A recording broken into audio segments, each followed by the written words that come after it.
excited to continue the work we've been doing with the general plan. So this is a very collaborative approach is the idea, and should be hopefully getting each time we meet a little bit more organization as to how best to actually make those collaborations happen. So Jason, being online, somehow make sure if you've got a way to signal to us that we can notice, make sure you let us know when you have something to say. With that, we will be focusing today on chapter 3, which is the transportation plan. And hopefully everyone's had a chance to do some homework there and review that section of the draft general plan. With that, I'm going to turn it over to Jake, who, similar to last month, will facilitate. And Jake, the floor is yours. Okay, thank you. Let's start again. Grace is sending me invites up to the screen. Oh, Jordan.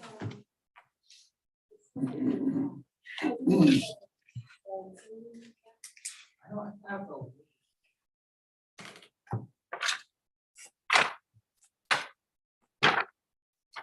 The first thing I want to talk about is, so I kind of dismantled the general plan just a little bit. I took their goal, their recommendations from the back, moved that to the front. So the PDF you got was pulling the transportation goal, moving it to the, and that's what I'm going to pull up.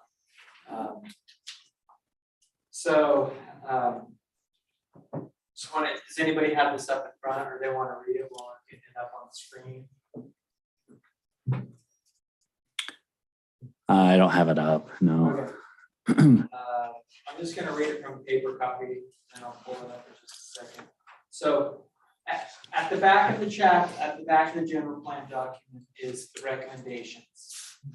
And so there's only one recommendation page for the, excuse me, here's the goal. That's what I wanted to do. So the goal and policies, this was in the beginning of your PDF. And so the one transportation goal is improve the safety and connectivity of roadways in the community. Okay, I see that. 106. So the question is, are you okay with that goal? It's very generic. I mean, nobody's going to argue against it. Did you need to let me?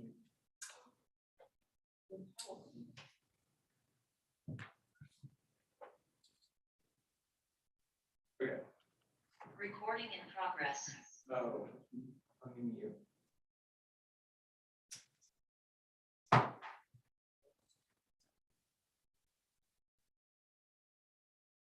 That should work. Are you on goal 6? Is that? Yeah, goal 6. So what is your feedback on goal 6 here? And then to policies. Let's spend a few minutes talking about that. Here. Improve the safety and connectivity of roadways in the community. It is very generic. This is a general plan. I typically have goals a little bit more specific than that, but there's goals and policies here, and so things that may be policies you might think should be a goal, but as long as we're going in the right direction, it matters. And there, the two big things are safety and connectivity, meaning the streets connect and sidewalks and trails connect as well. And one thing that I'm recommending is that I'm going to ask our consultants, Landmark, to put this within the transportation chapter. So we would get rid of the goals and policies chapter and just take them and put them at the end of the chapter for each one. Right? Why do you separate the two? I don't know. But I'm going to make that recommendation that we bring it up.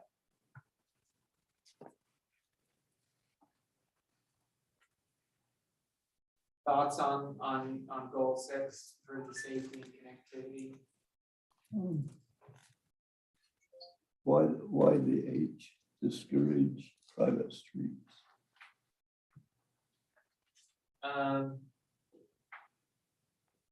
That's a good question.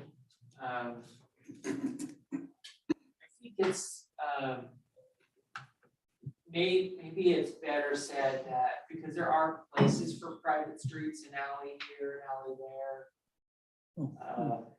Maybe it's prioritize public streets as the backbone of the city. You know, to me, it's saying discourage private streets, and there are cases for private streets. It's more, I see it's more as making the public streets the backbone. Everything ties into the streets. Sorry.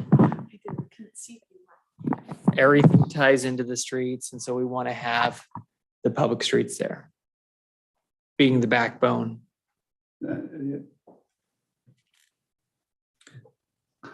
Have no idea where everything's gonna go in the future. But in this community, we have a lot of backyards that are big and people aren't using. So we end up putting middle apartments in those. We end up putting, second homes behind other homes. Those will only be private streets. So I'm not sure we want to discourage all private streets. Yeah, and it could be use private streets for short distances and interblock development, or I guess I would change that wording rather Okay. than saying it's like discouraging.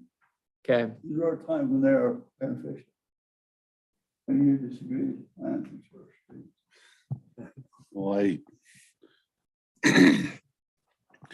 I think in the past, the city's view had been, we don't want any private streets. We just want to make them all public right from the get-go. And I think last month, we looked at some potential new ideas of development that our private lanes or private streets are probably going to play a big part of to make work. I know in the past, the mentality I was told, well, why don't we want a private street, is all because you'll get a mayor, a city council member that lives on a private street and it'll fall apart and then you end up taking it over anyways. So we just as well take it over right from the get-go. And I don't know that that's necessarily going to be the case. I think how it is you don't want to put a private street in a place where it should be public.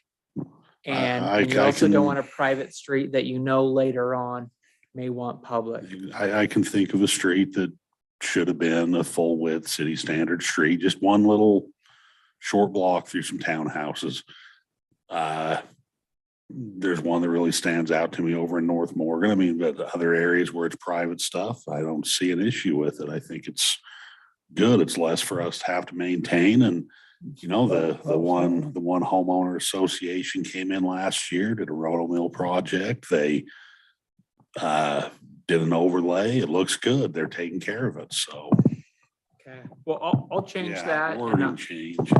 I'll put something about limit private streets to, specific circumstances, alleys, interblock, things like that. So we don't, we're not encouraging private streets that should be public. So if it's a private street, we have no obligation for snow removal or maintenance or anything, right? Correct. Okay.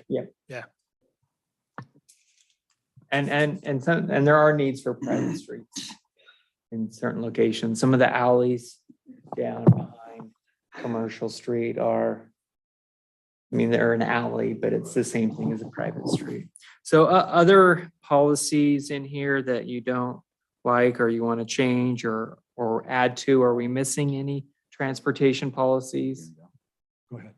I was just going to say a couple of things. One, I'm thinking circulation wise, very specific points that I know are covered in parts of the chapter as we go through that. But and so I'll come back to that piece. The other one that's in policy 1 though is talking about walkability in general, and I'm curious about this one. Because this ties into other aspects of the general plan when we use words like pedestrian friendly. Well, this is critical to that. If we want to have something that's pedestrian friendly and walkable, and I don't know of anyone in the city that's clocked more hours on our sidewalks than Councilman London. But I'm curious what thoughts you have on walkability. Well, I know you're out there. That's the question is, how is it? Like, is our infrastructure where it should be, as you see it? Exactly, yeah.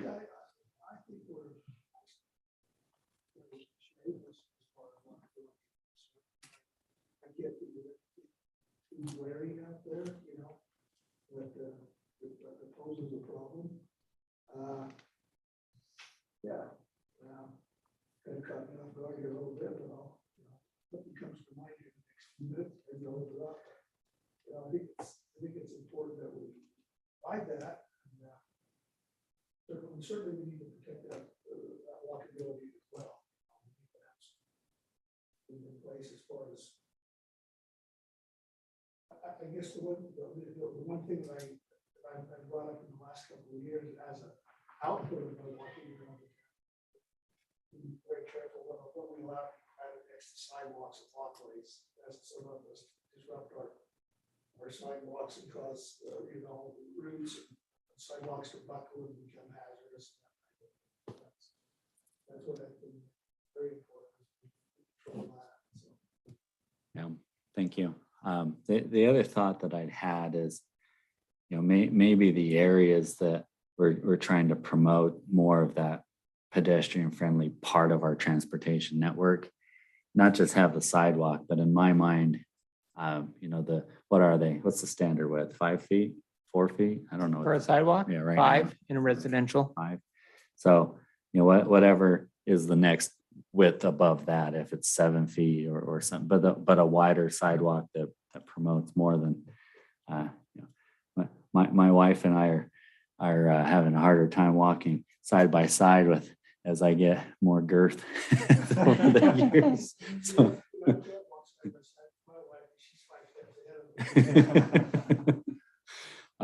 So it's just kind of thinking, like on Commercial Street, we have the wider sidewalks. And there might be in other parts of town, I can't really think of it, but in my mind, that promotes the walkability. You're going to have people that, families can walk, or groups can walk from here to there, and it's just a little bit more accessible. So to me, that's policy, just like you're talking about with trees and things that buckle the sidewalks. The width of the sidewalks, to me, should be part of what we talk about in the general plan, but ultimately in ordinance. Yeah, and I don't, maybe you can answer this, but in just say in proper planning, your street cross sections include the sidewalks and the park strip. And I think you have it, and maybe it needs to be reviewed and updated so that when the developer has his engineer draw up the street, he pulls up the city standard and he sees there's the asphalt, the curb and gutter, but then also the park strip and then the sidewalk as well. So you're always building sidewalk to sidewalk, a complete street instead of just the asphalt for cars. And that is on our city staff. You think all of them? Okay.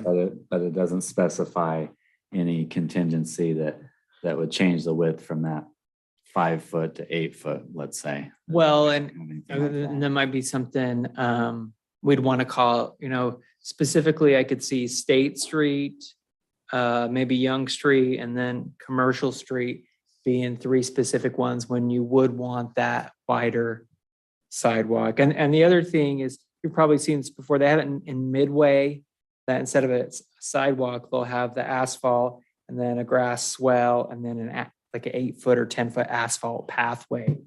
And so if you have some areas that are continuous where you want to have a trail instead of a sidewalk, it's also a great option. It works really well when you don't have homes up against it. If you have an area where you don't necessarily have homes next to the street, but you have a continuous road coming in, than a nice separated asphalt pathway. Makes a great trail, and you can do that instead of sidewalk. And just to let you know, like, we do have a master trails plan, but it's obviously quite old. And hopefully after we get through our general plan update, that would be one of our next steps was we want to get we want to do a master trails and plan. And Help that there are certain sidewalks that are wider in the city. the state's giving away a lot of money for trails right now, and Yeah, it's gonna we're hoping to- continue. I was gonna let you know Jay has his hand up. All right, let's hear Jay, and then Mr. Dixon has a comment as well. Awesome, thank you. Just speaking exactly to the question, is there any changes to goal number 6? The only comments I had around that were, it seemed to focus on safety and connectivity. I didn't know if we wanted to get any deeper than that as far as a goal. Some of the words that came to my mind that I might add to something like that would be like enhancing the quality of life.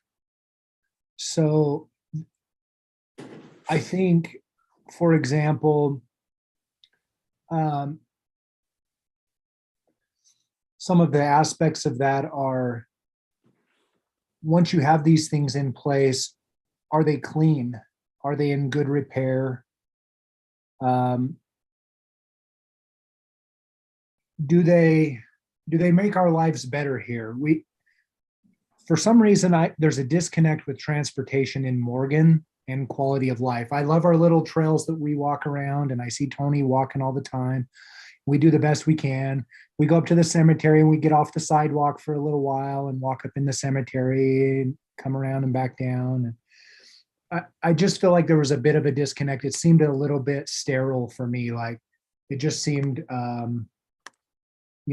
safety and connected, good. Well, I was thinking just maybe a little deeper than just safe and good or connected. I was thinking more about quality of life, things like that, the way we would actually use it. And then the other thing I think a good goal, some of the words I was thinking of would be like increasing economic vitality. I feel like if I go to some areas, I can see, I've been to Las Vegas and St. George recently, and the way they build roads out in the middle of nowhere and somehow they get filled with businesses and communities is amazing. And so I feel like there's areas of the city that are like almost untouchable. And I can't even envision what that vitality would be in that area. But if we have if we have that goal of increasing economic vitality, I feel like it could help us see the end result. So those were some of the words that I had that I thought might be associated to the goal.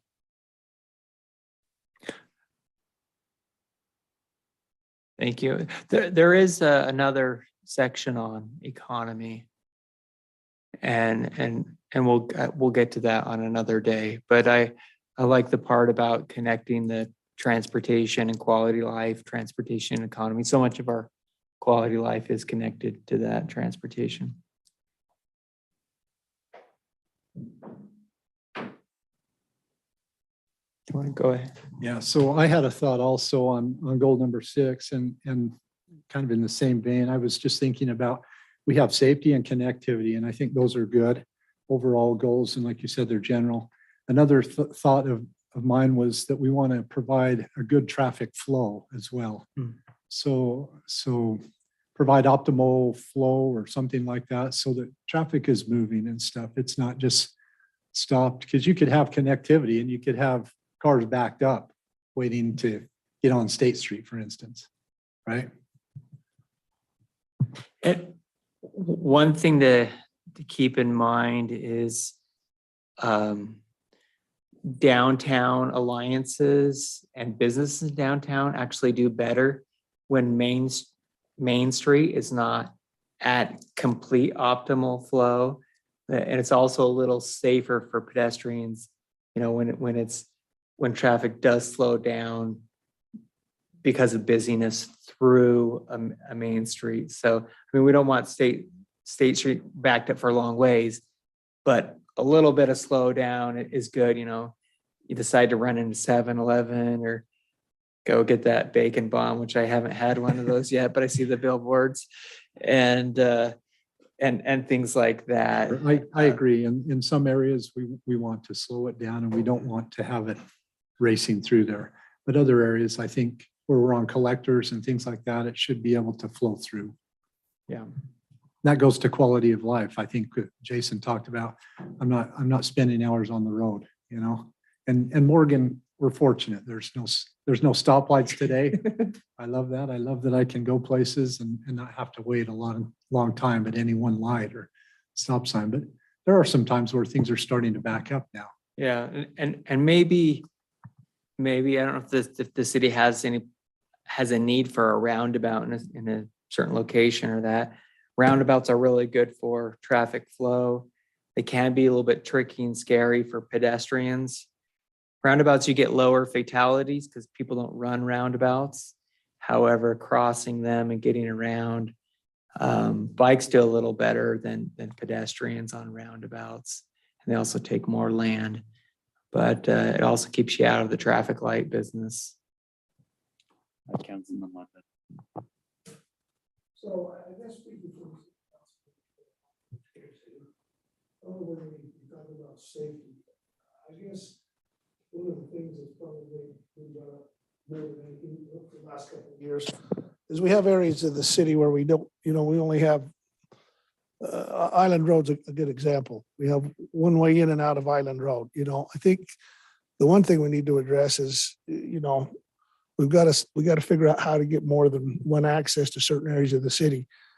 Hence the bridge on. I feel good about that. It's going to give access in and out of the school. We're going to have 2 areas of entrance and exit. I think that's a good thing. The other thing is, as a council member, sometimes we look at some of these subdivisions in the past and we say, okay, there's only one way in and out of this subdivision. How many homes are we going to allow in a subdivision before we require a second entrance and exit? I don't know that number either, but it would be nice to have a little bit of direction as far as that is concerned as well, where you're not, just bottlenecking one area to enter and exit a subdivision. And how many homes that is, I don't know. But to me, the biggest issue with safety is eventually getting to a point where we don't have an area of the city that only has one way in and one way out. So one thing we could add to the general plan is a street connectivity ordinance. A number of cities in Utah have a connectivity ordinance, and it says if you're going to build a subdivision X big, you have to have so many connections in. Your blocks have to be of this size, and there's different ways of doing it, but that ordinance actually requires that connectivity that you're talking about. And I don't think Morgan City has it in that way. But it's becoming more popular. I'll show you a quick resource. I'm not going to dive into it today, but it's a really good resource. So it's called the Street Connectivity Guide, and just a fantastic tool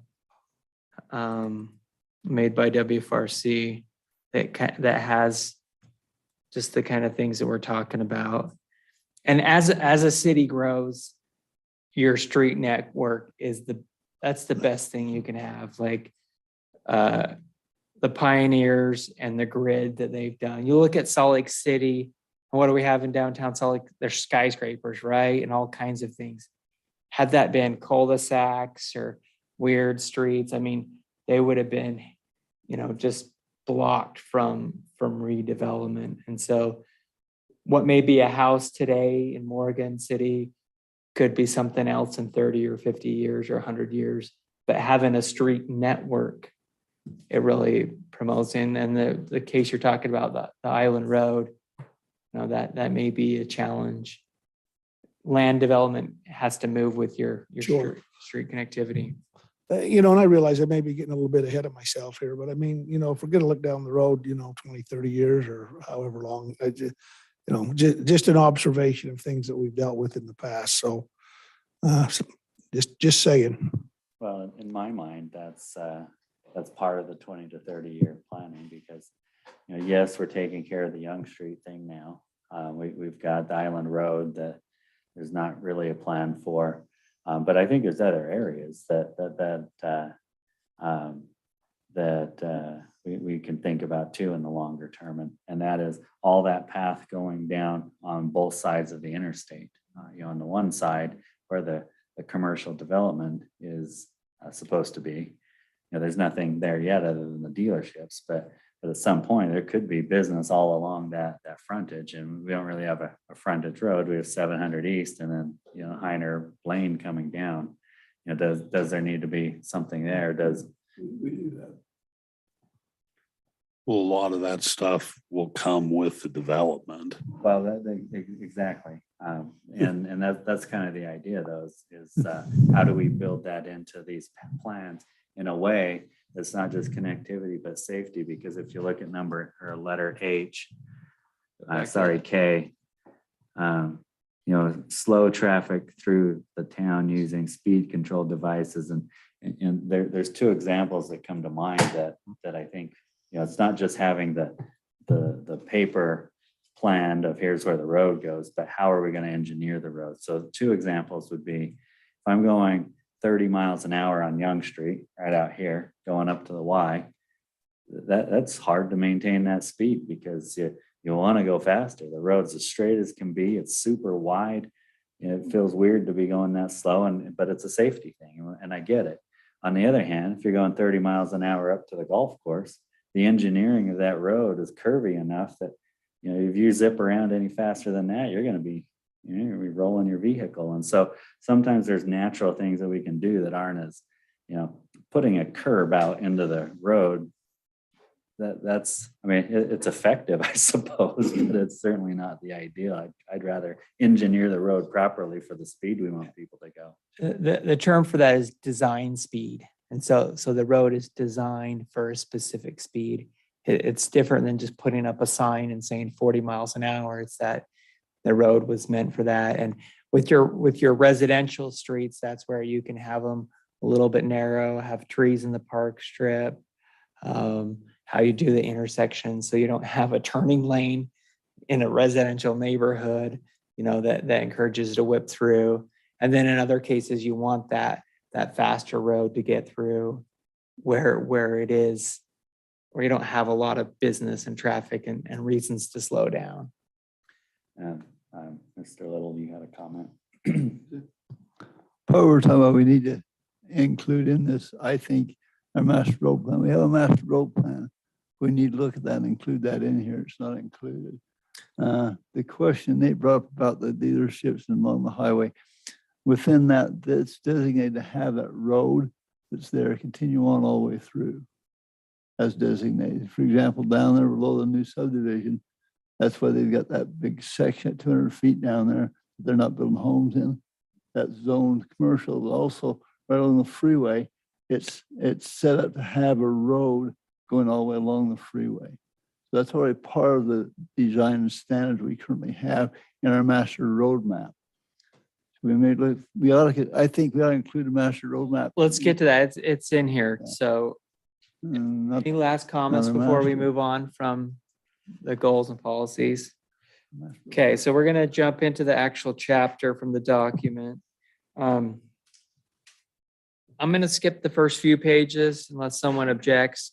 This is the first few pages are just, background information that's useful, but it's not necessarily specific to Morgan City. Okay, this is where I did want to go.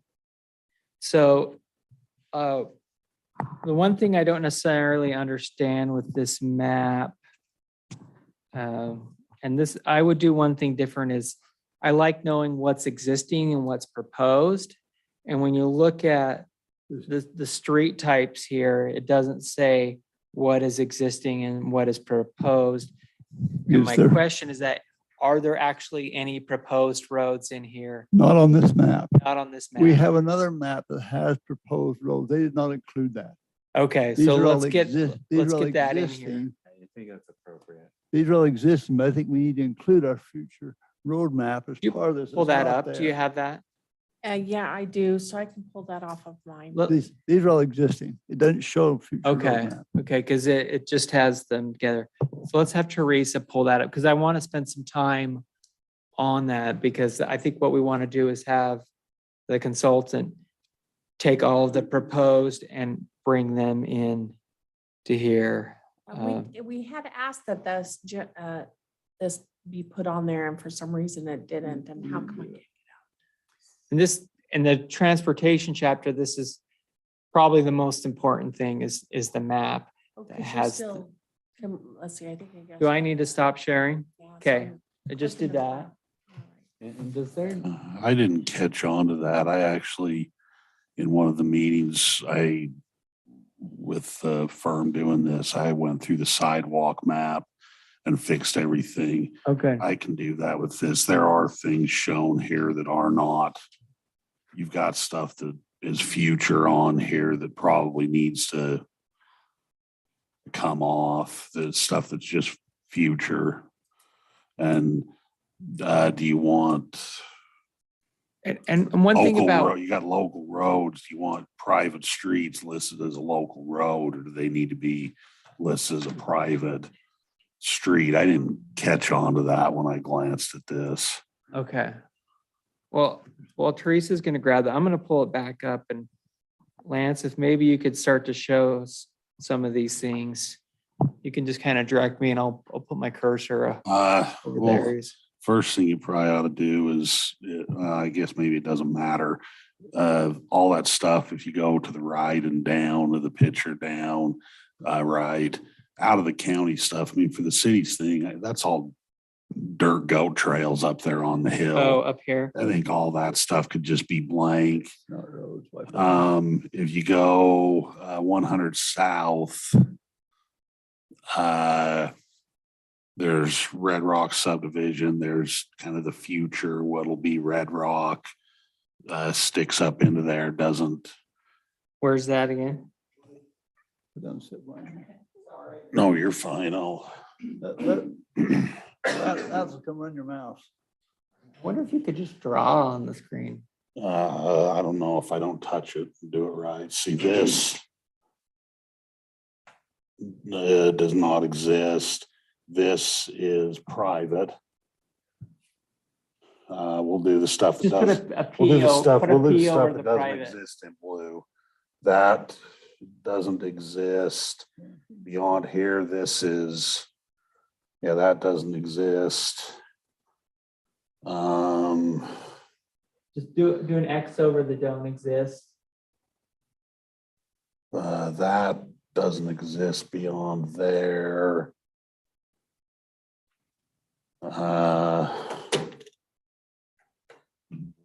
Different color. This is private. Oh, that's the Como. Whoa, Road. don't do that.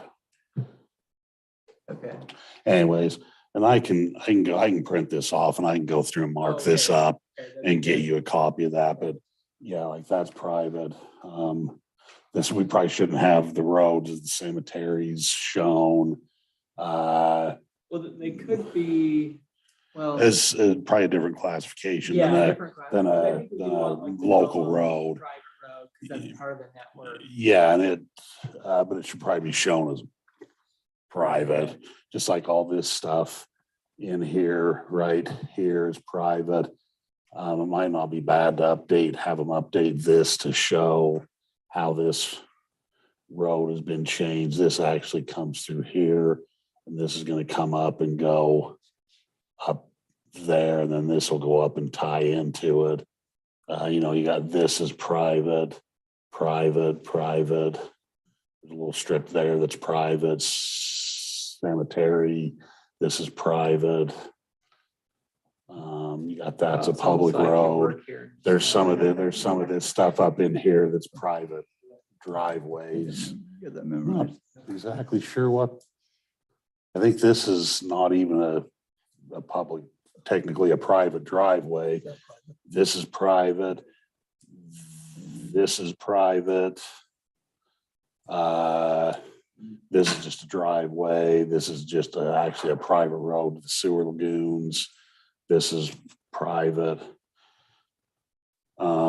That's not a city street. That's not city. I'll print this off and I'll go through and color on it and get this to where it's showing. Yeah, and send it to you so you can pull it up, so you can talk about it. Okay, do that right now. You know, there's also a lot of streets that aren't showing on there. Right? A lot of the new subdivisions, streets aren't showing on that map. Some of that we technically haven't given a conditional acceptance to or final acceptance to. So as of now, it isn't a city street, technically. Well, while you're pulling that up, also on the key, there's not any minor arterials, there's not any minor collectors either. It's on the key, there's none of those on the map. They don't exist. So if you want to take those off the key or not. Okay,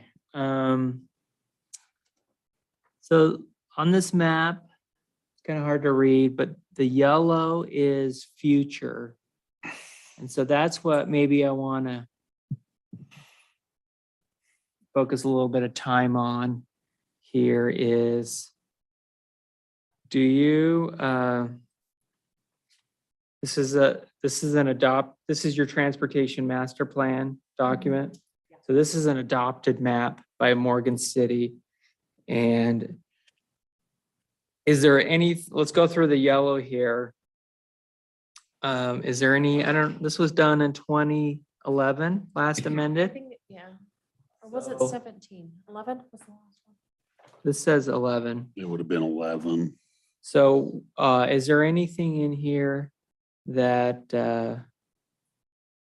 because what goes in the general plan can be all of this, but it also can be subtracted or added onto, or it can be a little bit additional.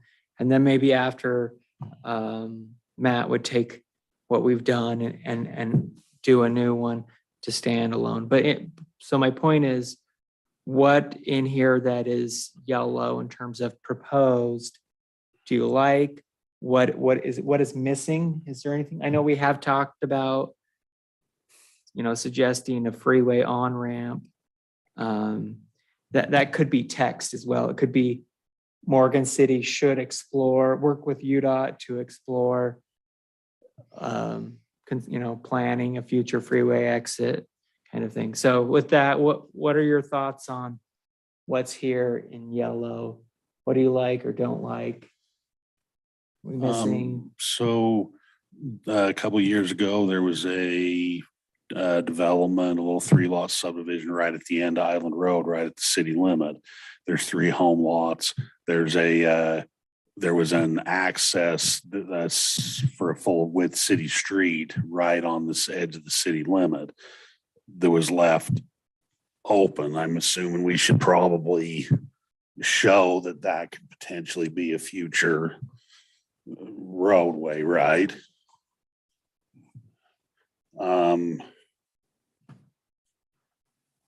Where's that at? Right. Isn't it right? Yeah. Yeah, it's right here. This is the Turners, Is this, and those were the 3 lots. so those are the 3 lots. So I didn't realize the city went like that. Anyways, there was 3 lots right here and there was an access between the edge of their property and the last home in the subdivision that was right at the end of the Eric Turner subdivision. They left enough room for a future road. They didn't landlock their property behind it. The intent that if they ever annexed anything over on the other side of the East Canyon Creek. I mean, you have no idea where that could go. I don't think it's any secret the school bought property on the other side of East Canyon Creek. I mean, it could potentially tie to Morgan Valley Drive, and that could be our other way out of the end of Island Road. Should there Um, be, any reason to loop this back in at some point? They need for that, yeah. Lance, on the map, where's Pheasant Run? Up. You're right. Right there. You're right here. That's the- Yeah, Pheasant runs from like right here to here to here to, One road in red exists. yeah. Pheasant Run is right there. So this has changed some, this exists. Sure. This is shown, this is, but any developer could come in there, and if they were able to tie up all this property, if they wanted.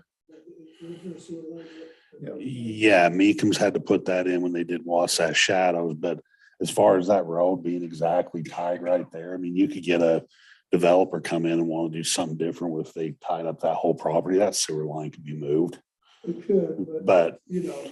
anyways, the road might end up by the sewer line. yeah, exactly. It could end up being right on top of the sewer Corridor. line. And this road, we actually, right here is a little bit wider of a right of way. This road through here is another 5 or something feet wide. It is a little bit wider of a street that would come and Yeah, so Tie instead of a through 60 there. foot right of way, it's a a 70. 70. And that's what Will said. Yeah, and then your wells right here. This is the Rupp property. Oh, yeah. So that's gonna have a street coming in. Is that where is that supposed to go? No, your Rupp property is gonna be kind of like But that whole thing, oh, yeah. that, and I think they were gonna do a stub out there, so that's where that'll kind of be ish. All that traffic comes down on 300 West and to Island Road, one way in and out. So if you look at that master road plan that they anticipate 2 roads coming off of Island Road and connecting to Young Street. If we ever had the money, there's also a bridge plan to go across the river to the industrial park to alleviate Island Road. So there's gonna, hopefully if we ever get development done, that's what's gonna happen. So that'll help. And then where the Turners are, that road access is anticipating to be able to go in across the East Canyon Creek to hook up to Morgan Valley Drive.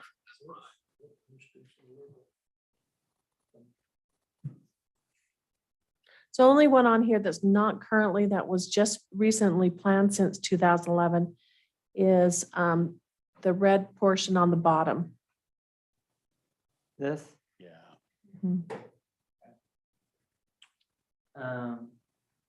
Lance, do you mind erasing what you drew since I traced it?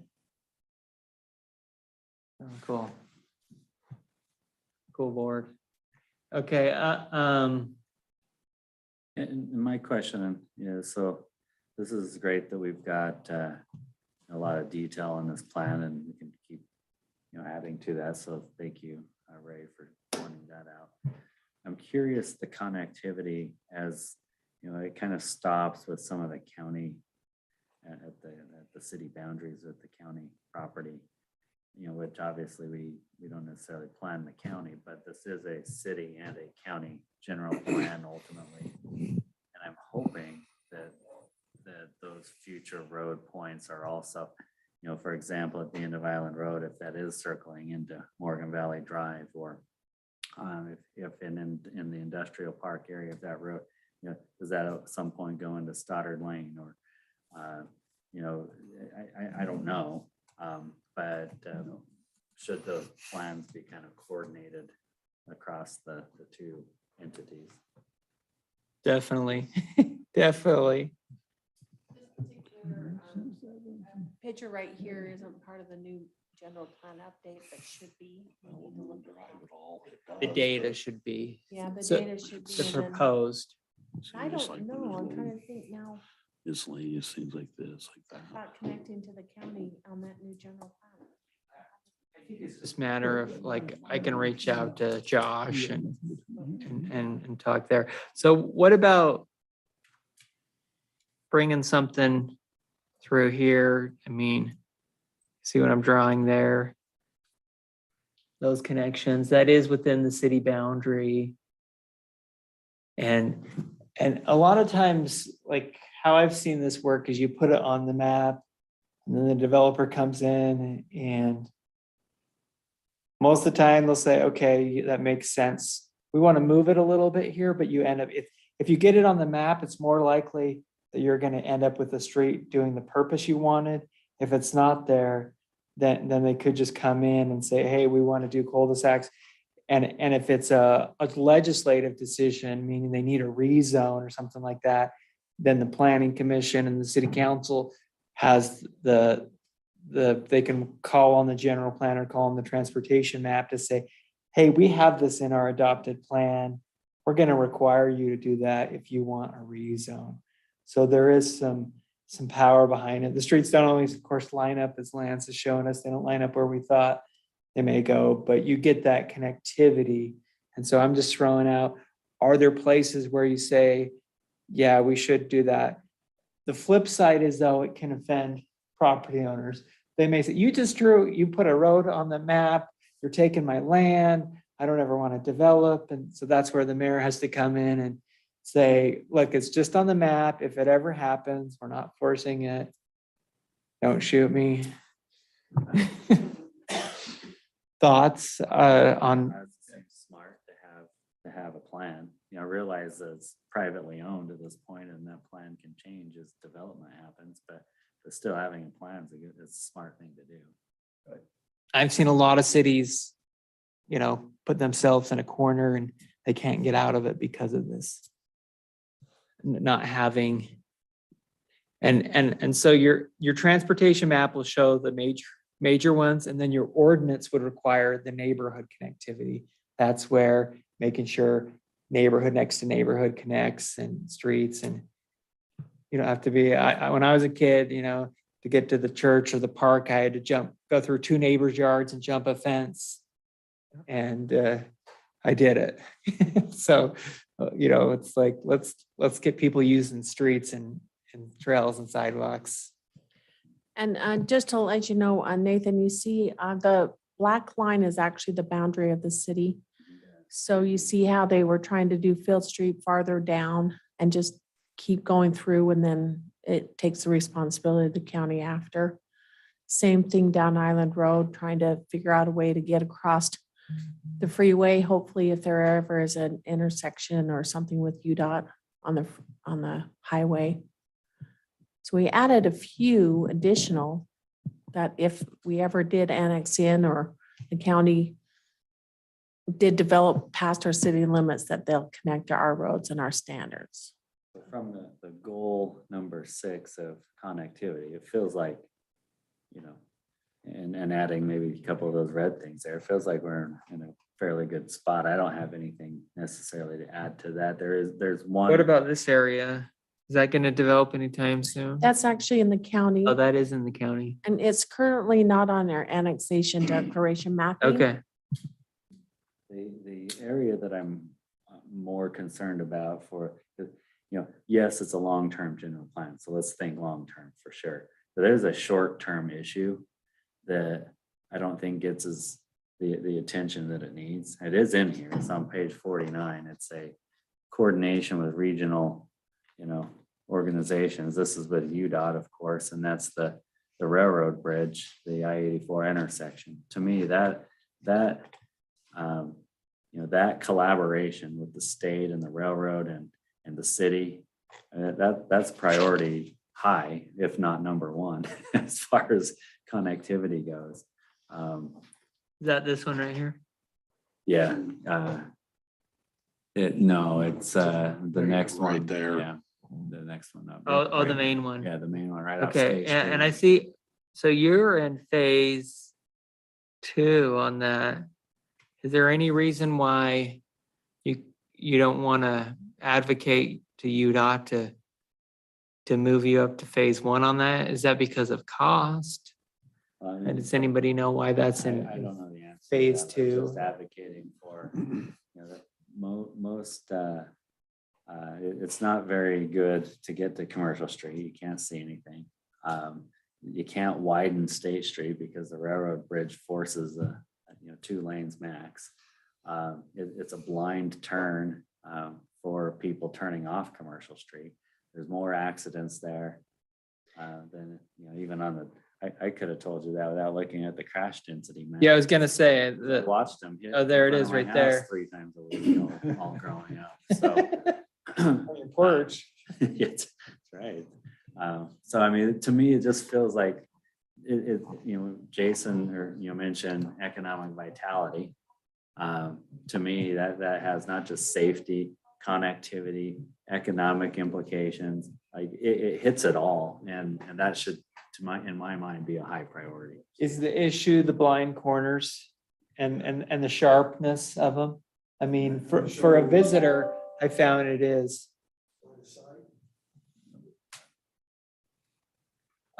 Is Also how- the height adequate? Are there certain vehicles or truckloads coming in that can actually go, like if you're leaving town, you have to go under? I've hauled equipment under that bridge that I'd stop on the off ramp and drop the air out of the airbags on the low boy and then lower the neck down to where I was sitting 2 inches off the ground to go under that bridge. Your average semi will, but bigger construction equipment, you gotta really watch it. Some of this stuff, that was one of the things on my list to ask is some of this stuff, a lot of this stuff has to do with UDOT. It is ridiculous the amount of work it takes for me to change the orientation of an intersection across State Street for a crosswalk from one side of 100 North to the other side for our new sidewalk.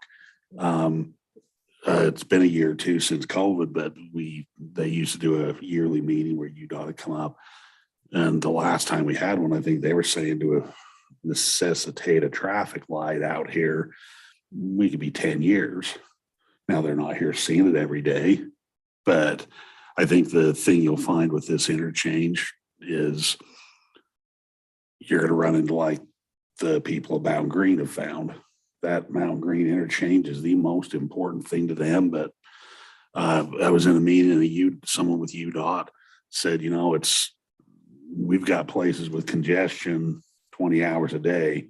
It's hard for us to justify spending $2 million for your 20 minutes of congestion in the morning and 20 minutes in the afternoon. So Traffic counts in their mind don't justify. it. yeah, that is a real Crash important data, thing though. it is a really important Still thing. not big enough to generate what they have. in That's other true. Yeah. Um, So it's something that I think I would love to see some start in the works, even if it was 10 years down the road for that railroad bridge. And you're just going to continue seeing more and more of the truck traffic for the Geneva Rock pit, some of that stuff cleaned up. But in our minds, it's a big deal because it's what we see every day. But in the grand scheme of what UDOT's dealing with, it's pretty minor, I think.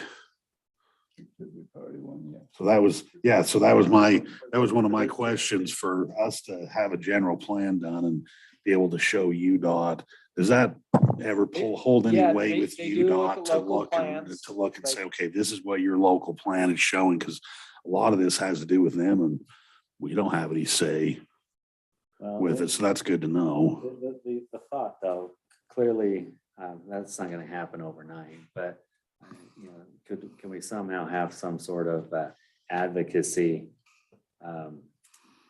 campaign that's lobbying for this kind of thing, working with not just our local government in the city, but in the county, state, and revenue, it feels like, it's not going to happen overnight, and there's all the limitations that you're describing, Mhm. but I'm not comfortable just saying, well, we're a small town, it's never going to be a priority. So One thing, recently the legislature has been putting a lot of money towards recreation communities. Garden City and Bear Lake actually got quite a bit of money. And so some Southern Utah communities have. So, maybe that's a way that Morgan could say, you know, make a case that your need is more than just your local demand. Go into Region 2, you can go straight to the legislator. As I've seen in the town of Vineyard in Utah County, the developer got the state to build, at the time it was a bridge to nowhere, you know, now they're building a whole town center there, and it was a good $10 million bridge that just got put in legislation, and money showed up, and he was building 3 years later, and it skipped this whole RTP process. So, but certainly you want to get any of those things you can in your general plan, and then you just set the mayor loose down in the state. Go make friends with Region 1. So Chair, I attended a meeting a couple, maybe 6 weeks ago. And they had, every project they pretty much show, other than the Mountain Green Exchange, is on the west side of the Wasatch. And they were talking about projects in Kaysville and Layton, Clearfield. So they asked me if we had any concerns here with kind of I felt like it was a smirky way. So I said, no, you know what I see you're saying is that you're taking care of your neighborhoods with all of these $1 billion of projects to get traffic on and off and around and through. And I think UDOT, we have 20-something trains a day going through. It's one of the most busy interstates going east. So there are some big benefits of Morgan to keep things flowing. Just we won't probably ever have tracks or front runner, possibly a UTA bus might one day make a route. But I said, but you're taking care of your neighborhoods, and that's all we're asking you to do, is take care of our city, look at it like a neighborhood. And we talked about our interchange, our coming off the freeway, how it's really not even legal. It's granddaddy again. And so they kind of turned their attitude, but the nice thing about it right now is we're in a different district. So we aren't competing with Huntsville and Trappers Loop kind of on that end over in Weber County. So they kind of listened. And I said, so how do we get on your checklist of how do we get a work order out? And they said, well, you've just made a good point, and we now know you're on the map. And I said, well, that just sounds to me like that's kind of pacifying. No, you're on the map. Well, is the map going to be 2050, or is it going to be now? We've been on the map for every time we talk to them. So I said that there are concerns, there are needs. And space is out, and so it's hard to get on there, but they know that, in fact, I can't even remember his name.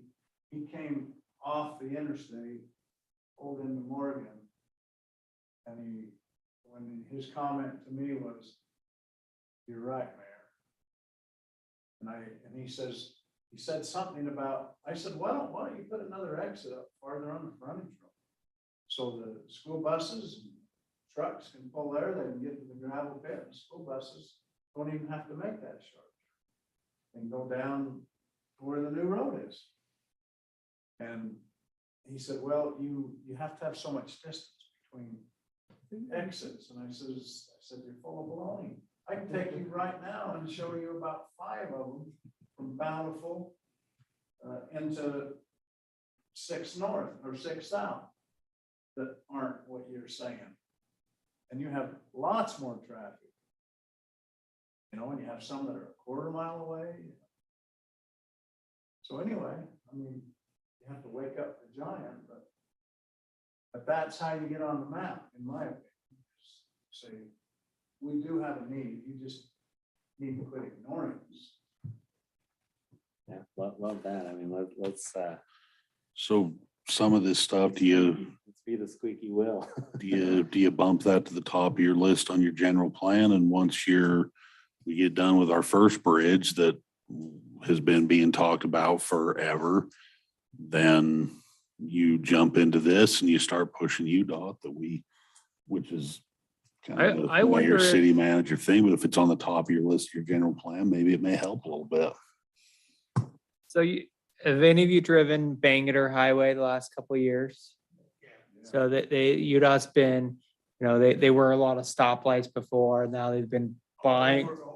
Yep, over, under, but they've been converting that to a free flow freeway and buying real estate. I just wonder if maybe a step we could do, if you could get UDOT or an engineer, grant money, however, and do a conceptual study of what a rebuild looks like.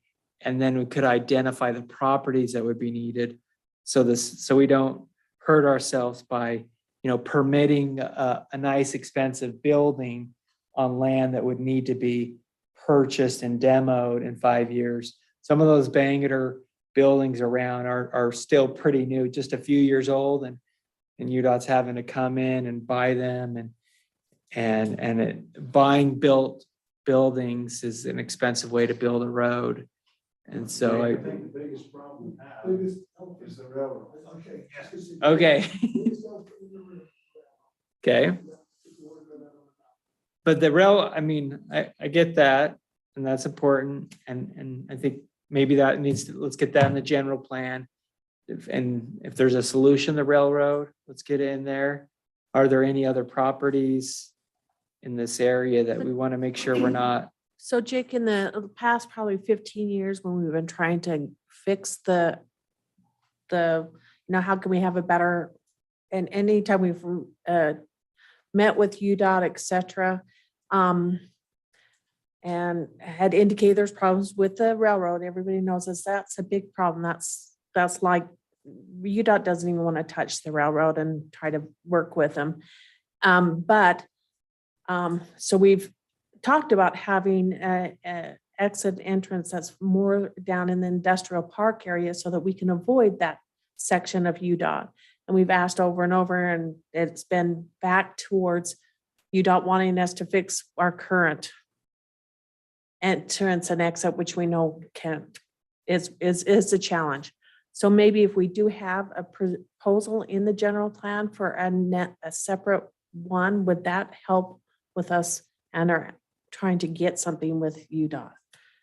Because they keep pushing us back to fixing the exit we have. And it's really difficult when you're working with the Yeah. railroad. So looking at this right here, here's the railroad, and what you're saying is you just have no way to do a wider the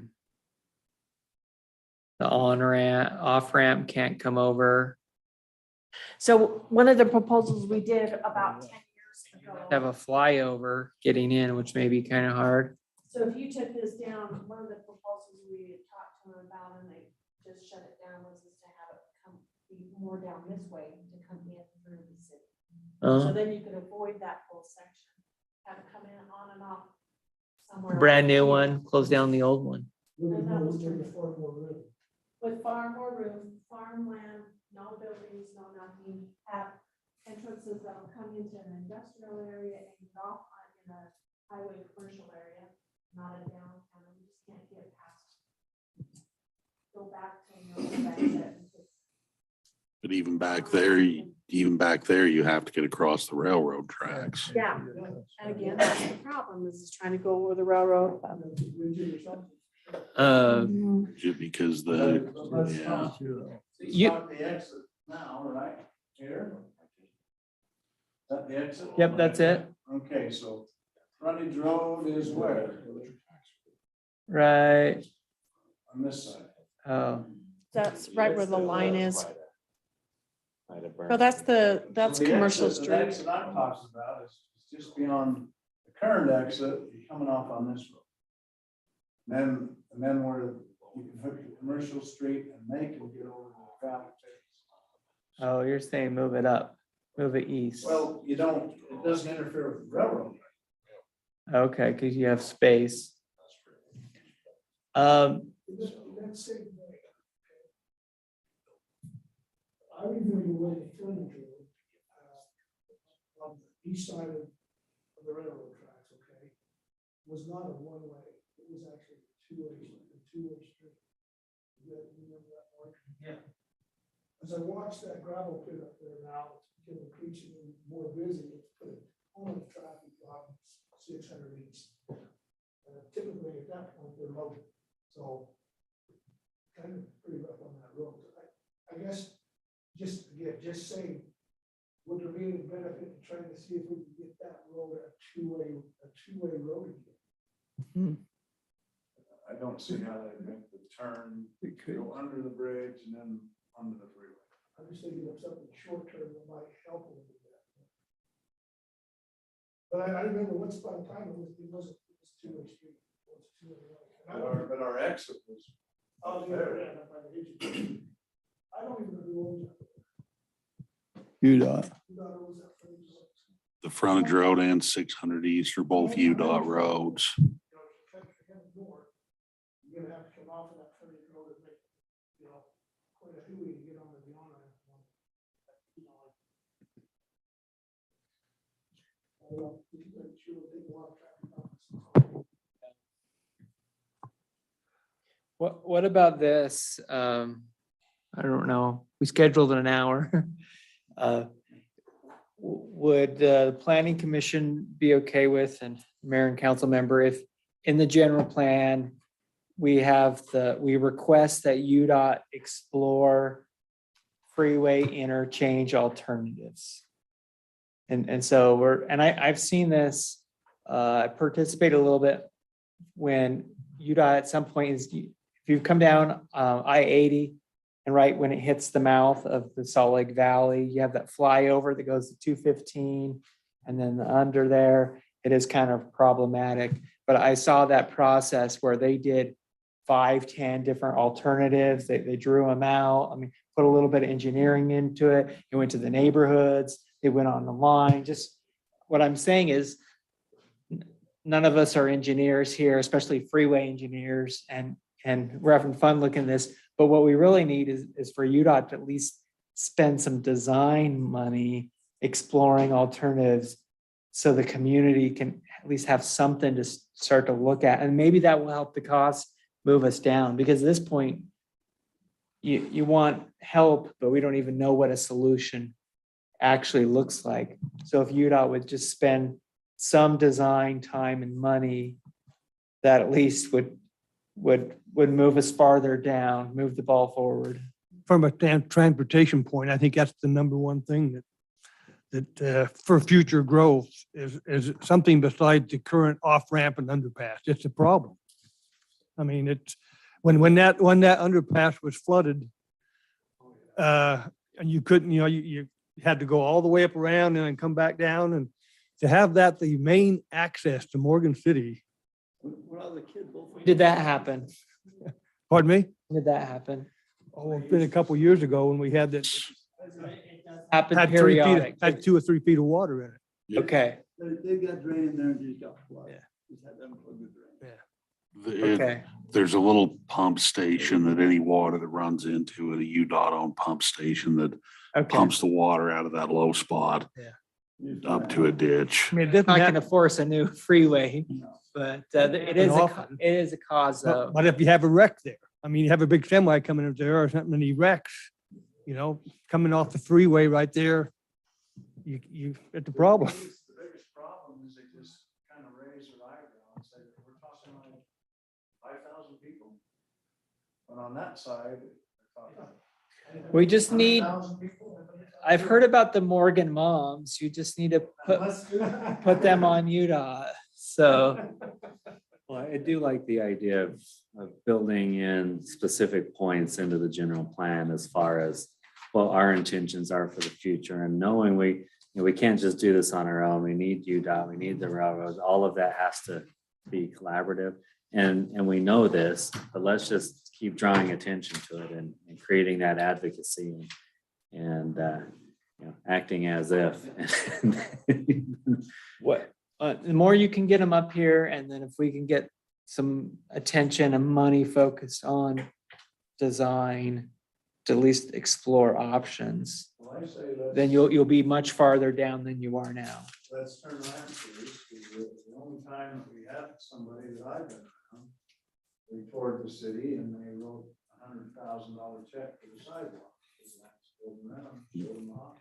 Okay, It was a grilled cheese from 7-Eleven. take them to that new barbecue place coming in. Make sure you're in a big truck with a Yeah. trailer and make that left turn. You definitely want it there. That should be a cog project. So. Okay, are we okay to continue for a little more? We've gone over. Well, in all the discussion here, I just had a couple quick things before I forget about them. On page 44, it says under projected employment, just real quick before I forget about them. I was looking at my notes and I already had, projected employment. It talks about, I think, kind of the Clark Dairy area. It says the area between 94 and Weaver River is illustrated map 8. Morgan County School District plans to put a new school there. I've never, ever heard that. I'd like them to check their source. I've never heard that area as potential for a school. And then I had one other question. Is it? Rumor. Yeah, rumor. I have to think that ought to come out of there. Then you go back up to page 39, and I don't know if in the future, if there could ever be different funding type things, if you're looking at this general plan for road improvements, if it's called out this way. Well, 600 East is on this map on page 40. It's 600 East is obviously UDOT Road. We were just talking about this, but 700 East is classified as a local truck route.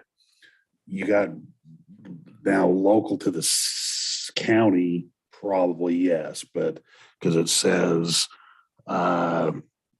with a origin destination in the county, or so it's for our city general plan. Could that be changed to a through truck route? A lot of the truck traffic on there is coming from the gravel pits in Enterprise, going right through and getting on the freeway or getting off the freeway and headed down 700 East. Yeah. I don't know if there's any difference down the road if you're looking at, funding for road improvements, and there's a lot of truck traffic just passing through gravel trucks. And I don't know if that's something that Definitely. I mean, there's a lot of development now, so you could probably would consider it that a lot of the destinations is in that area, but other times there's a lot that it's just passing through to get to the freeway. So I wondered that.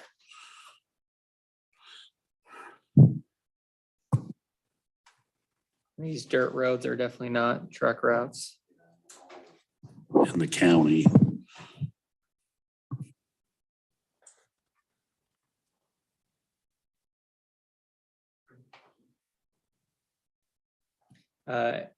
Any debate items that we need to, on the sidewalks, what is being done to actually add sidewalks back to where add sidewalks to where they don't exist? We are trying to fill in that gaps. There's been some grant money. We recently got $200,000 in grant money. Okay. We've been to some UDOT workshops, and it's actually really made me think about how we need to mix up our plan of how we originally were thinking this.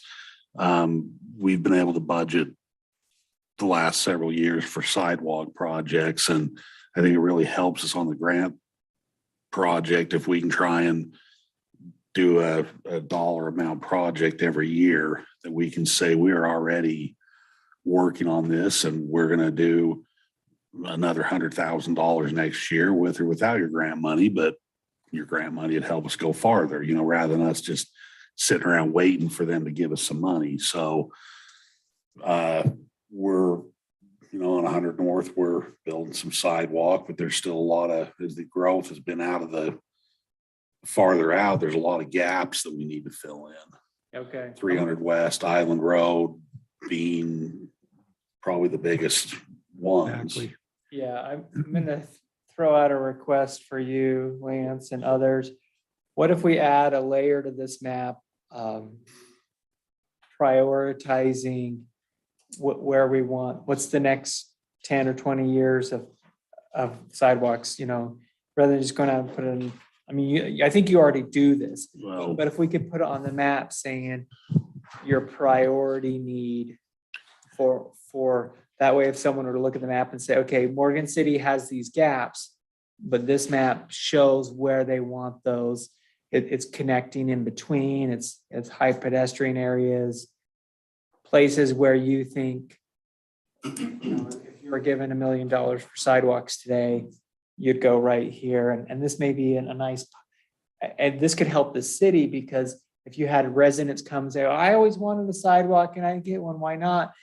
The city, you could say, well, we had this general plan process and we have this map that says these are our priority sidewalks in terms of our next, when we get money, we're focusing on these areas. Could I make an ask with that as well? I'm still kind of stuck on this, not all sidewalks are created equal thing where, you know, the wider sidewalks, I'd be looking for, you know, clearly that's not necessary everywhere, but in maybe those central business district type of areas, should that be specified?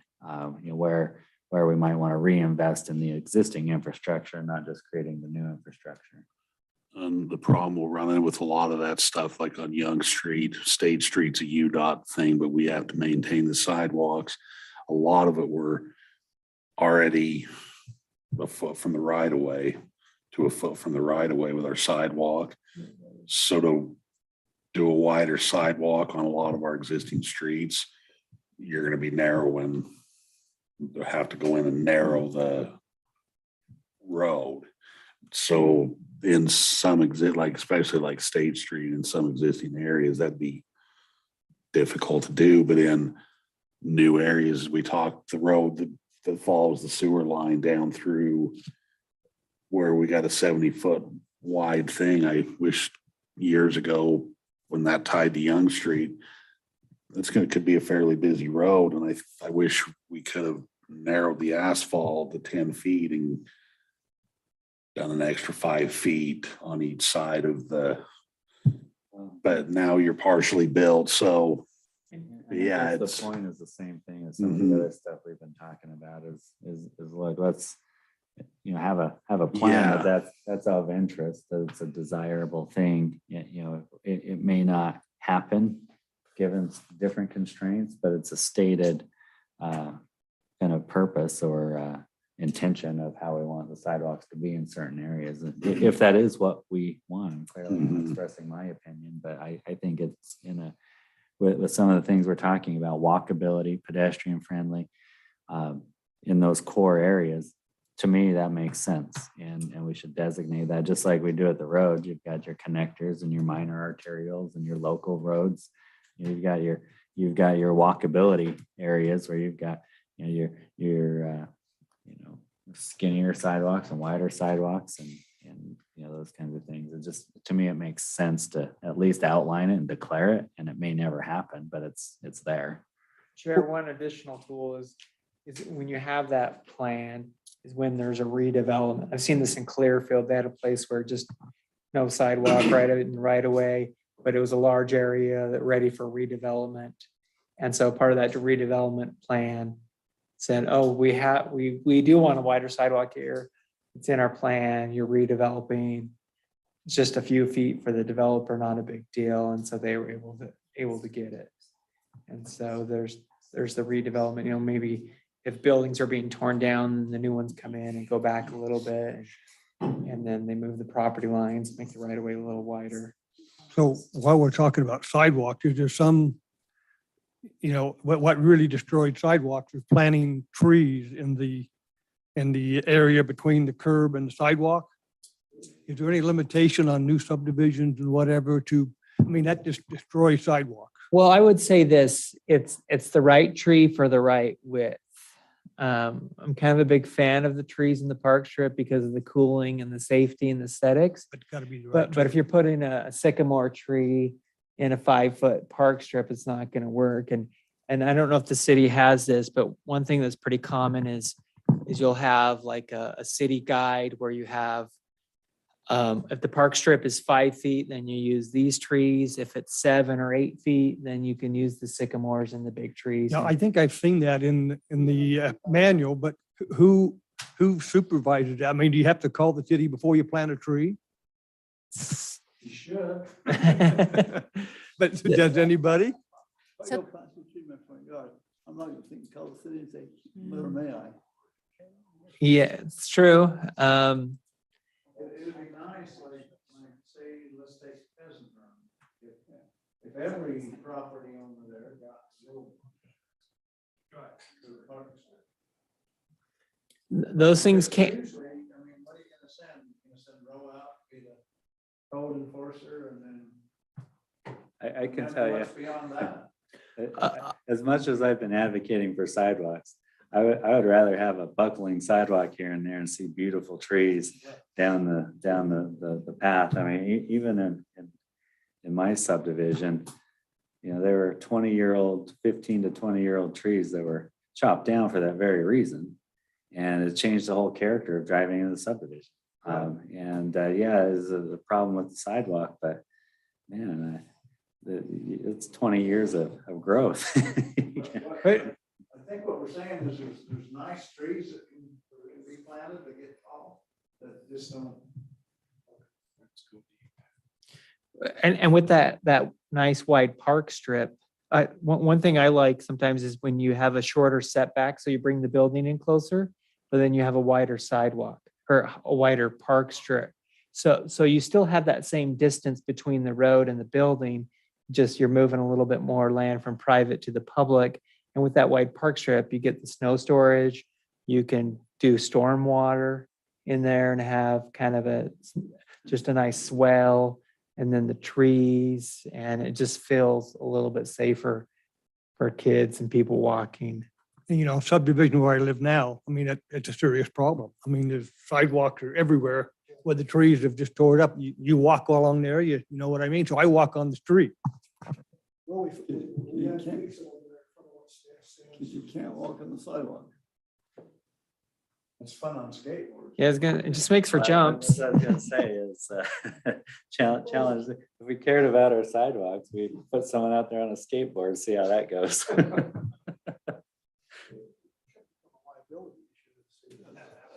It's true. It is a public facility and the land belongs to the street. It's a shared stewardship. We're talking about these items, but we're looking at in Morgan, we're looking at started with this stuff, right? And it's an old city, but we're talking about a day bear or something that just popped up. You know, there's nothing else around it, so you have these better facilities and better sidewalks, better ideas, and we have to kind of shove it in to the old, to the new. Harder thing to do. So Okay, I made a note here. We're gonna talk about the right trees for the right park strip and maintenance. Jake, with respect to the rest of how you want to go through chapter 3, I want to make sure everybody that's brought their notes has a chance to air those, but maybe we go through those after your comments. So just so we don't stay here till 9 o'clock. Yeah, okay. I think we've hit the discussion points. I don't know that we have any. Mr. Little does have a comment, but. Yeah. I agree that the trees are awesome, they're great. But I just don't know how you enforce it. I don't know how you tell a homeowner what kind of tree he or she can plant. You can do that with city ordinances. Right. They do, they, So I go- enforcing may be So if difficult, I don't know about it and I go plant a tree, what are you gonna do to me? put you in jail. When I first No. planted, after it gets 10 feet So- tall, you know, you're gonna come cut it out. It's a problem. Trees Yeah, are great, trees are awesome, but I don't know how you pick up the back end of it. So we have so just so what you're aware of what we currently do, of course, if there's a homeowners association or something like that, of course, that puts where they have to put specific trees. And so that helps with those. Now, when it comes to a subdivision that doesn't have a homeowners association, what do we do? Well, about the only time that we know what you're doing in your yard is if we get a little call from Blue Stakes. And that's where we had to do our code enforcement, especially like for fencing, or if they call for blue stakes, we call the resident, find out what they're doing. Do you know we have a permit for fencing? Do you know you have to have a permit for, not a permit, but there is a code for our trees, but that's about all we've been able to do. The city gets notified anytime someone calls in blue stakes. Mhm. You call in a blue stake for a fence, I'm gonna see that blue stake and I forward it on to code enforcement so they can call Yeah, you. Blue Sticks with power line. Yeah, stormwater, sewer, water and power. Interesting. I didn't know But that. this- Do you have an ordinance for tree pruning in park strips? That's pretty Mhm. common, so people prune them up so you can walk underneath and Yeah, they have to be so high up, not so tall, they can't be out in the road a certain length. And so that, the only time we've ever monitored those is if we have a problem, when it gets into Yeah. the power lines or when they're trying to do helps you. snows. Yeah, because a neighbor will complain and then the city just sends a letter yeah. to the owner saying, as- per city code, you need to prune your tree. And the thing is that we're talking about is like, well, put the code in, but how do you enforce it? How do you take care of it? Just like you said, the problem is when you have a dispute or you have a problem with a resident, right, there's a code that can say, hey, you're in the violation of the code and we need to take care of it. But if there's not a code to come back to, even it might, so they're important to have. Because it's hard for staff to say, well, As an example, Lance, a year and a half, 2 years ago, mentioned to me that this resident over in Washington State planted several trees in Park Strip on a curve. Right now, it's awesome. As soon as those trees get a little bit bigger, you won't be able to see around that curve and see cars. It will become a hazard. But the trees are still there. So do we let them grow until something gets hurt on that corner and make him cut them all down after they're 10 years old? To me, it's a problem the way we go about doing the tree concept. I don't have a good answer. Never have had. Trees are pretty special to people. We've had people. We tried to do some more on Commercial Street a while back. A group come through again. One lady, she just sat there at a tree and almost tied herself to the tree. So they left the tree. Do you have a vision triangle ordinance for, and maybe that's where a And on that- letter to that individual just saying, on that particular item, it should have been, if it's in the clear view, it needed to be removed. But they find them. They're still there and we don't do anything with it about it. And we won't till something happens. well, I mean, that's, zoning enforcement is a soft, It's tough. it's not like police, right? These are not criminals and they shouldn't be treated that way. But there are, and they planted them probably because they love the beauty, they love the tree, maybe it was their grandma's favorite tree and you're the bad guy telling them to take it out. But they may not realize that for public safety and visual and preventing wrecks that they need to be removed. Anyway, Let's go through people's lists of things to look at. And anything that's like spelling or grammar, just email it to me and I'll add it in.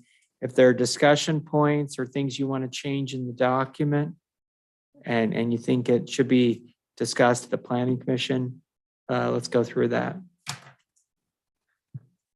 I have one, Jake. Can you go to page 18? You bet. Where it's talking about the daily traffic, at least in mine. The one So that you're just sent out. saying That one. There you go. this Perfect. one? Yep. Okay. Yep. So this is great because it shows the traffic situation, what we've got going in thousands of vehicles a day, I suppose. What's interesting to me is as we were looking at putting a subdivision down on the Island Road, one way in, one way out, we had a neighbor who actually did a count there. And I think he sent that information to the mayor and the city council, but recorded in a 13-hour period. This is the traffic that goes down Second North over to 300 West. So he was just clocking the traffic in and out of 300 West going down the Island Road, right? And in a 13 and a half hour period, counted 1,249 vehicles. Wow. So I guess as we're looking at this traffic, I don't want to turn our backs on that one. I think First South might also have a similar kind of situation, just to be aware of. Okay. And so, This is probably UDOT data. We could request like to add a note here that Island Road has high numbers. And maybe it's just a note there. for your information, Yeah. something like that. Does that work for you? It kind of ties back to, we were talking about the sidewalks too. And I agree with Tony, and I think Lance mentioned that too, that ought to be one of our priorities, is the sidewalks down Second North and then over Third West to the Island Road. It looks like that's the major area that we don't have sidewalks in today. Yeah. And we've got kids walking those streets. The buses don't pick them up down there, so they have to walk. And you've got trailers that are going down to the arena down there. And so they're going along with some big loads, can't stop quickly. It's only a matter of time before we have an accident there. So that one's concerning to me. Okay, I want to highlight on the map. Anybody remember what page number that was? Page 8 on the sidewalks. Yeah. Oh, Hey. sidewalks. 37, page 37. Okay.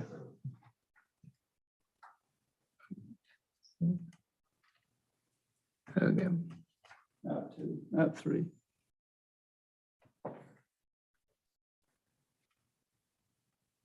Two-way pass. Okay.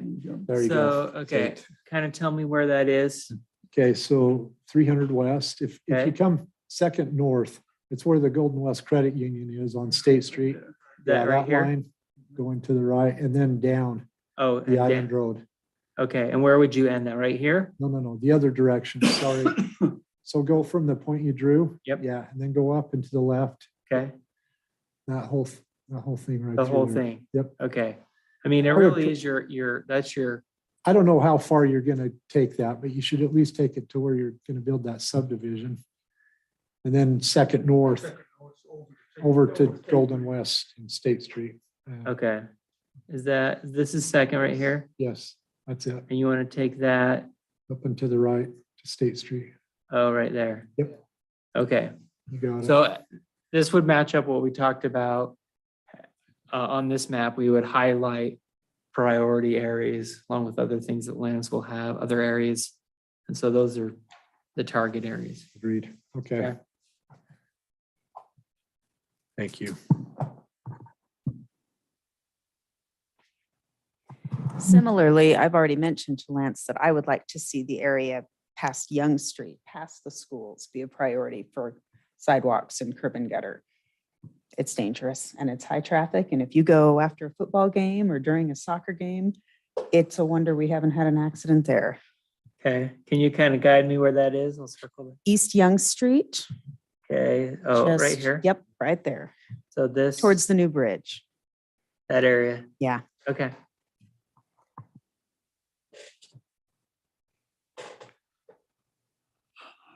While you were drawing on there, really all of 300 West just needs to be in on that. The Island Road, as you were, it really, and through the 300 West needs to go all the way to Young Street and be kind of highlighted. Just do all of it. It's just. Is that? No. Well, No, maybe only the Young Streets, maybe the more priority, the south side of Young Street is a lot less traffic from there. Other way. Other way. The other way. okay, up, I mean, right there. 100 South, the west side of State Street. I mean, obviously there's foot traffic, but mean, this is your town. Some core. of, some of those little side streets, like the two you just circled. I honestly don't know that I ever will picture some of those ever needing it. There's such a low volume road that. Okay, what about this one? I don't ever, No? I don't think that one either. Okay. I see they're getting new sidewalks along the middle school road. Where the kids go back and forth along there, they're getting new sidewalk there. Has that been a long time coming? Curb and gutter and sidewalk? In front of the middle school, you mean? Yeah. Oh, 100 north, the Headed west. backside. Yeah. Yeah, that was part of our, the grant money we received Okay. to be able to go. We're going from 300 west all the way to 200 east. So the on kids are 100 always north. walking from the school over to the, Yeah, that's the idea that Yeah. they'll walk on the sidewalk. I will see. Okay.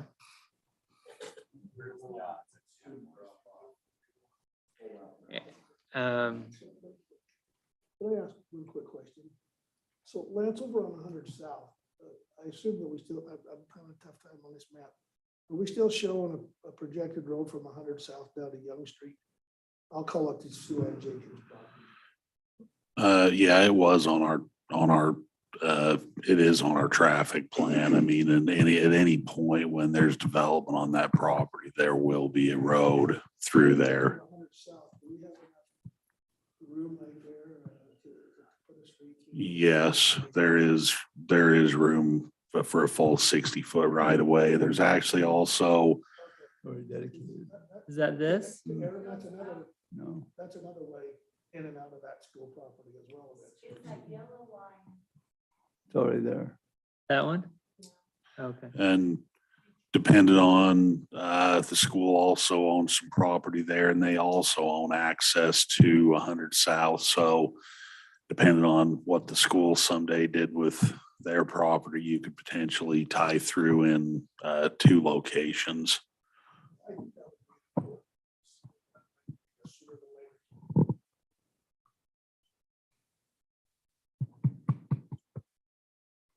Okay. Anything else need to add or debate for the planning commission? I got several things today for me. Couple things, like, yeah, future roadmap. We already talked about, I think you'd include future sidewalk map. Awesome, we need to include that in there. Let's start back on the map. On page 35, map. So let's go back. Where's map one? Map two. On the ledger, key, whatever you call it, the segment of minor arterials, we don't have any of those. So I don't know if you need to leave it on the key or not. Same with minor collector, we have none of those. I don't know if you need to leave that on the key or not, if you put names on the key that don't exist. Yeah, good point. I like Lance's idea of including private roads as maybe one on the key. Come down where it says ditch and canal. There are a lot more ditches in the city than what's showing on the map. I don't know if it's critical to show those or not. Is there a reason to have the ditches on That's my here? next one. You need to have on there. I don't, It's on all these maps. I don't know, they're not, it's not inclusive. It's not especially correct. where they're not. Totality, whether you want to take it off or leave it on, I don't have a feeling for that. If it's too hard to get accurate, then maybe we just. Morgan remove it. State boundary is not correct Okay, as it goes with the existing annexation boundary. The annexation boundary is supposed to be a dotted line, and the existing Morgan County boundary is supposed to be a solid line. It doesn't show correctly on these two maps. It does show correctly back on the map in the last section. What's that? you know where they got this data, Teresa? I mean, But back in the map, I would have asked the city for the data. The map on page 17 is correct. Oh, okay, They're back on 17 is correct, but all of them in this chapter are incorrect. okay. As Oh, far as the city making a- boundary and so- annexation so boundary. They're all, Page 17 is correct. yep, as far as the Uh, city City boundary boundary and annexation and boundary. annexation. All other maps are incorrect. If that makes sense. Yeah, Some of those dotted lines need to be solid. right. So like on this map, you know, one of the portions that shows the annexation and that's. On this map we're looking at now, is that down here? That's saying that's the city boundary, but you're That- saying city that boundary is part- actually that down. part is, that part's correct. Oh, that part is correct. Okay. The solid line there is correct. The solid lines at the top are correct. Oh, yeah. Okay. Along the creek should be solid. The solid lines that are there are correct, but a lot of the dotted lines are not correct. Yeah, okay. That's where. Well, yeah, I mean, your annexation.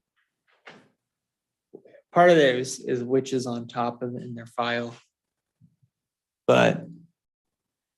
Are you saying over here, the annexation is coming out somewhere? No, It's just a dotted line. It should be a solid line. Yeah, okay. I can show you afterwards on mine. I've got drawn in. I can show you afterwards. Okay. And then the annexation declaration boundary, there's been some discussion in the past about us reviewing that. I don't know if you want to worry about this. It's correct what's on here now, but there's been some discussion of other areas to eventually include. So I'm going to go through the process of looking at other annexation areas and include it, or not worry about that now. The general plan's a good time to do that. So if the planning commission wants to make a recommendation to update the annexation policy, two ways to do it. Either one is the general plan would propose the changes you want to do, and then that's a follow-up because it is a separate process. Or we could just do it at the same time and update both of them. You update your annexation policy and map, and you update the general plan together. That can go two ways. So just a clarification on that, when we were going through this process, we did do proposed areas. We actually met with our engineer to make sure that we could service certain areas with our current sewer and water. Had that in one of our drawings for our open house, and we received a lot of opposition to the point of having to pull it back off. So I don't know. Yeah, so that's the question. Will you leave it off or will you include it? And so I know that we were still gonna pursue annexation declaration amendment, but we're not looking at doing it right now. Do it as a follow-up. Follow up That's fine. and maybe have it to be another discussion. Well, one thing you could do with your future land use that we talked about last time is you can even identify areas outside your annexation. And that was kind of what we were doing. We were doing like proposed. Is that what you call Yeah, it? Proposed annexation area, proposed city limits, not really in the annexation area. You would And we do had a, future land uses for those areas. You'd Yeah. say, so if they came into the city, these are the land uses we would do. And so that way, when you go to the annexation, and if they do get annexed, then you have that already. Your future land use doesn't necessarily have to follow the annexation boundary. and we did do that process and just kind of had a little bit of opposition. So it was one of those things we felt, let's get the general plan done and then we can look at that more intently and actually meet with landowners for in this proposed areas. Some felt they were being forced into the city. Mhm. Are the taxes higher in the city than the county? Not necessarily. Okay. Okay. On map 3, same kind of thing, same concepts. Okay. Take out the ditches, the city boundary needs to be fixed. And that's where we'd include the future sidewalk map potentially. Just gonna add this. Repeat on all maps. Yeah. Okay. Okay, 39 at crash data, I don't know if it matters. Most of that data is county related, not city. At least on page 39. I don't know if that matters or not. Those numbers are county numbers they talk This is about. county data, huh? Yeah, they talk about crash data, talk about milepost 104 and 300. So there's, anyway, Where does it show the mileposts? Tell me that's, down here. it's on I-84. Okay. Well, what if this said, That doesn't matter to me. That's just an information item. I'm not saying you need to pull it out. You can leave it if you want. I'm gonna say Morgan City and County. Ask them to do that, so it's not necessarily, To back off. I was wrong on that. Leave that. Leave that comment. They're okay. I was incorrect on my first analysis of that. oh, it is city. Leave it. Yeah, it's city. Okay. Leave that. Okay.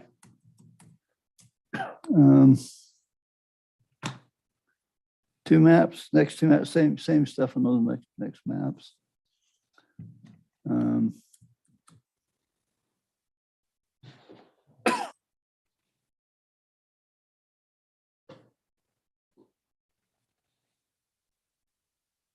Where does the boundaries go?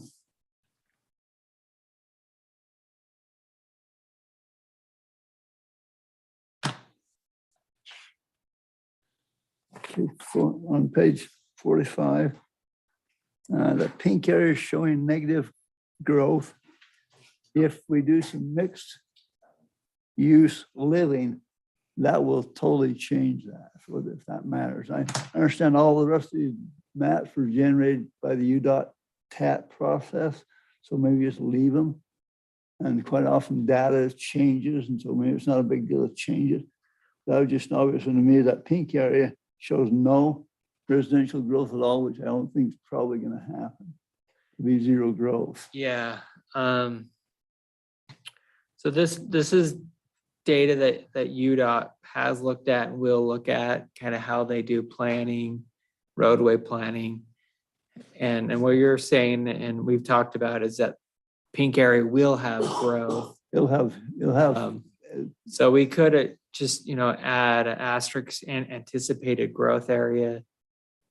Clearly, something's wrong here. I'm just figuring out what the solution is, where You probably can't change UDOT's TAS data, but that TAS data is not going to be correct. yeah, you can actually, it's a big headache. And maybe we don't want to, just in the information items. We could even just request that they remove this map, because it's not necessarily, see, if you look at it, this is where maybe the general plan and zoning is different than, because they're showing outward growth. UDOT is saying the highest growth is going to come out here in the undeveloped, and then the green, and then the pink. And so they're saying you're just going to grow outward. And we've talked about actually promoting a fair amount of growth at your core and within your focusing on infill. So this may be backwards what we're talking. Yes. So I'm just going to make a note here, backwards growth, and maybe we ask the consultant to pull the map, because this map is maybe sending the wrong message. I get similar concept on the next map, page 46. Talk about projected employment. It's showing commercial street, hardly any growth. I think commercial street's going to show some, I would hope, show some employment growth, as well as both sides of State Street. Yeah. This is just showing the industrial park only showing growth. Again, it's a TAS map, but I don't think it's going to, in reality, it's not showing the way we're at least talking about our planning. Yeah. So for those who don't know, TAS is Transportation Area Zone. I think that's the acronym. And so UDOT will go in and look at an area, and the TAS is actually probably much bigger than just Morgan City. And they'll identify saying you'll have growth here, here, and here, or you have employment here, because those are the two big factors, people growth and job growth. And then they'll put that into their black box transportation planning software, and that kind of guides what they do. It's a very high level generic process. Yeah. And it can be grossly wrong at times. I've seen it in some Anyway, just- county areas where they were way off in terms of data. And on page 47, map 9, the colors of the key don't match, don't even match the map colors. Great catch. The map's got, white, it's got green and green, blue and yellow and so forth. The maps is all blue. So the map colors and the key colors don't even match. I'm gonna hire you Unless whenever I I'm do colorblind. plans. I could be colorblind. Maybe I'm colorblind. That's good. Okay, page 49, the RPO. I'm not sure this dialogue here covers the current RPO. This talks about the RPO we used to have. The RPO we used to have with Weaver County, with Huntsville, it went away. I understand the county and the city have reestablished an RPO, but it is different than what this says it is. Now, I don't know what the current RPO is. Maybe Teresa, maybe the mayor knows what the current RPO is, but I'm not don't know what the current RPO is, but I know it's not what this says it is. This Morgan County, Ogden Valley RPO. Okay, so you're saying it's incorrect how it's phrased? Yeah, I don't know. Maybe Mary can correct me. I think at one point it went away. I think they resurrected it. I think it's just Morgan County and Morgan City. I don't think the valley is involved in it any longer. I could be wrong. Ty Mayor, has do you know? mentioned that to me. Do you remember that, Teresa, anything? Okay. Morgan County / Morgan City RPO. And this, Morgan City first, sounds good. Okay, and this is where you would include, I think, the verbiage on put in the interchange was your priority number 1. It's listed here, but this may be the document you would use to change the priority of the interstate interchange. Will be on this page here. If that makes any sense. yeah. So that Ogden Valley rural was how you got had it set up tied to that. There was some state monies to create an RPO, and the county jumped on the state monies for RPO. I won't tell you why. I'll leave that out of dialogue. But anyway, that was why it was created. And it didn't function the way all entities thought it should. So we'll disband, and then the county city saw some reason for it. So they've reestablished it between the city and the county. Okay, that makes sense. Okay, Okay. And that's all I'm gonna beat you up for. and I think this is where we would say, so in the RTP, the Regional Transportation Plan, the interchange is in phase 2. However, I think we would add a note here that for Morgan City, it's a higher priority and would like to see it moved up to phase 1. If you could get the city and county RPO to do that officially, that would give more clout as well. We put on the agenda for the Morgan City, Morgan County RPO meeting.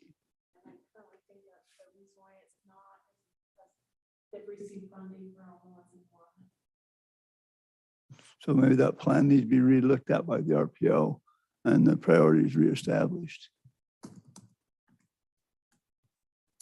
That's my thought on it. Great. Again, that maps the boundaries and stuff are wrong too.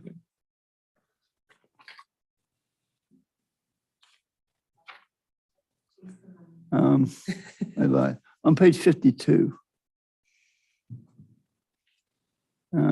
That, but top, it says add 1 travel lane in each direction. I'm not sure the implication of making that a 4-lane highway through the middle of town, you're gonna eliminate all the parking of all your commercial establishments along that street if you make it a four-way highway. And from my opinion, you'd destroy any commercial activity on that street, on State Street, if you made that a four-lane highway. So I'm not sure where that came from. You eliminate I don't all, know. you eliminate all our parking. Yeah, let's do a thought here. Or is the planning commission in agreement? What Commissioner Little's saying, that we do not want State Street to be 4 lanes plus a turning lane. I mean, at least with not out, because you want to weigh the pros and cons of doing. That's where you could move a lot of traffic, but then you destroy the commercial and the pedestrian vitality,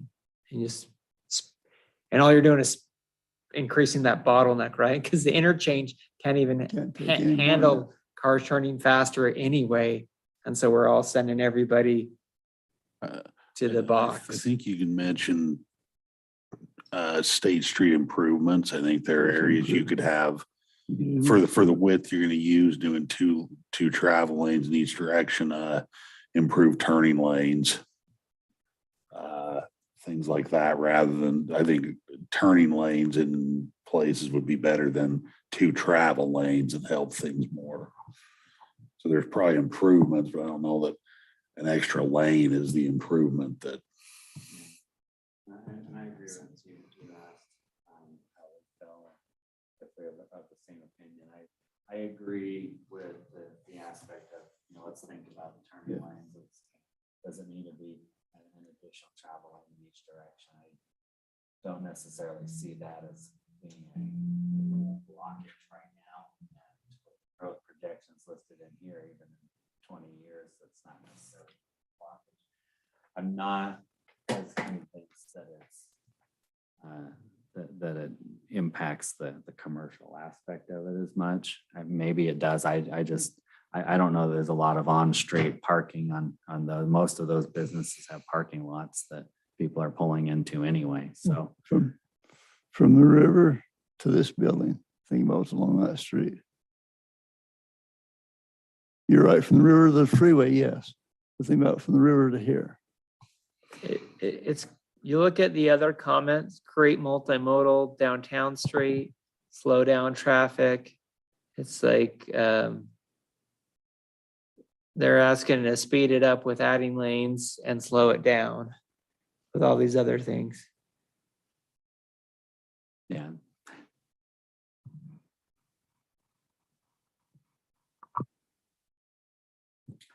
It is 8 o'clock at this point. Are there final comments that we need to get out there that otherwise I'd recommend emailing them to Jake and he'll do his magic.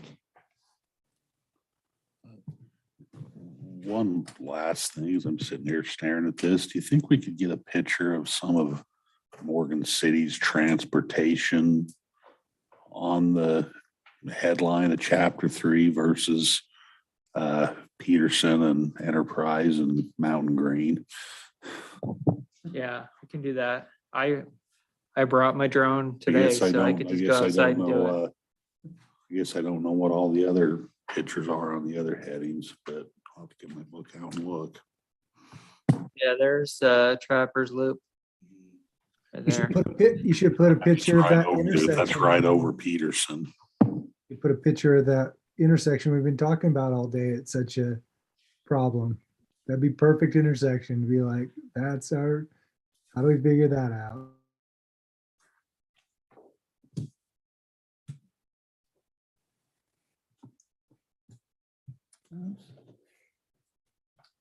All right, is there anything final? Otherwise, we'll close the work session and continue to meet on this next month. Hey, we are finished. Thank you. Okay. Thank you, everybody. Great. Barely passed. Yeah, that's.